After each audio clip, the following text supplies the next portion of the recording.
Ayan, magandang tanghali po sa inyo mga ka-farmer. Let's go farming na po.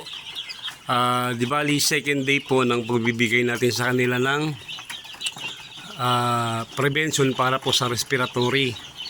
Ang binigay ko po sa kanila ay half dose nung gamot antibiotic na ibinibigay ko kapag treatment. Hinati ko po sa dalawa para medyo light lang yung tama sa kanila. Prevention lang naman po tayo. Ang temperature po dito ngayon sa Lucena ay nasa 32 degrees. Pagka tinignan nyo po sa heat index, so nasa 39 to 40 degrees po yun. Yun po ay mainit para sa kanila.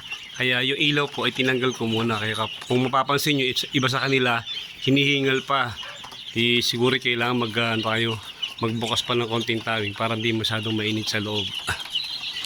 Kailangan po ng ating mga sisiw yung tamang init sa kanila. Pero pag sobrang init naman, hindi rin maganda yung resulta. Kaya obserbahan nyo po sila kung sila ay hinihingal, kung malakas masyado yung consumption nila ng tubig, tapos konti ang tuka.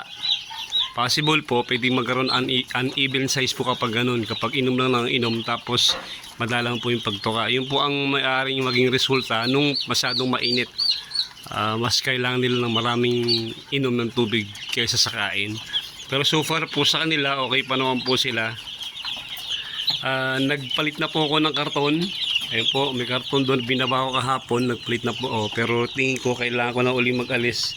O baka kailangan na nila na wag na lagyan ng sapin ng karton para hindi na sila masyadong mainit. Kaya dapat po yung pag-monitor natin sa kanila, titignan natin yung behavior nila, kung ano yung reaction nila sa ginagawa natin pagkasaayos ng kanilang kulungan, kung masyadong mainit or kung malamig naman. Ayun po. Sa ganitong temperature po, pabor po ito sa brooding. Pero pag nasa mga grower stage na po sila, ayun, talagang kailangan galingan natin sa pag-aalaga kasi ang posible, pwede silang heat stroke sa sobrang init po ng panahon, lalo pa ngayon.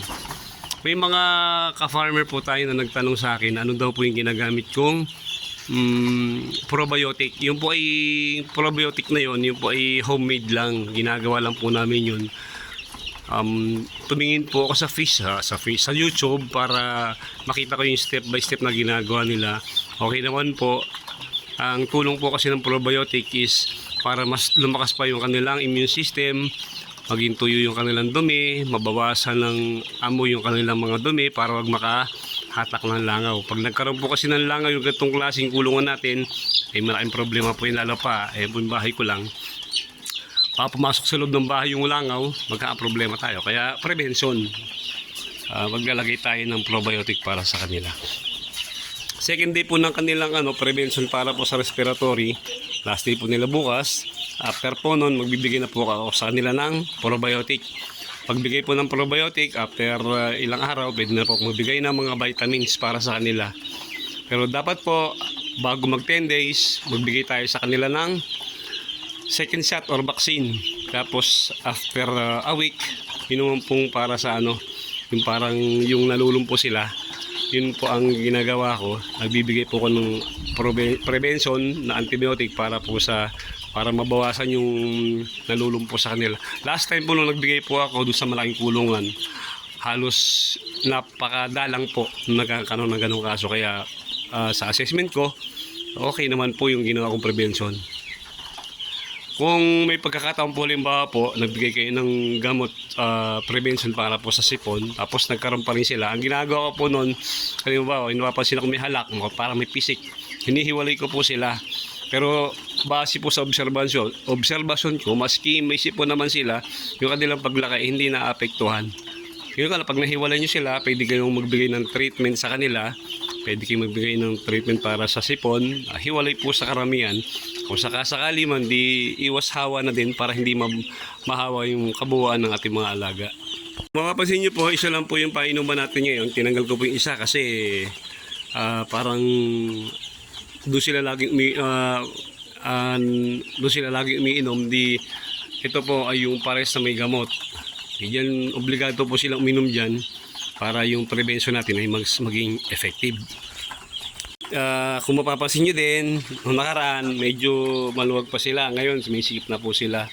Siguro po mga 3 days pa, kailangan na tayong magbawas dito. Siguro gagawin ko yun bago ako magbigay ng second shot ng vaccine. Pagkatapos sila ng vaccine, ihihiwalay ko na sila. Maski gagawin ko. Ito po kasi 75 to 75, ay 150 at 150. Di 300 po siya. Di gagawin ko maski mga 75-75, tapos masabi ng kulungan 75-75 din po para medyo may space sila at hindi sila masyadong mainitan. Hindi yun muna po for today. Maraming salamat po sa 300 plus na ating mga subscriber. May mga bago pa nag-subscribe. Sana po ay nakatutulong yung aking ginagawang pagbablog para mabigyan kayo ng mga pagiging tularan sa pag-aalaga po ng mga 45 days.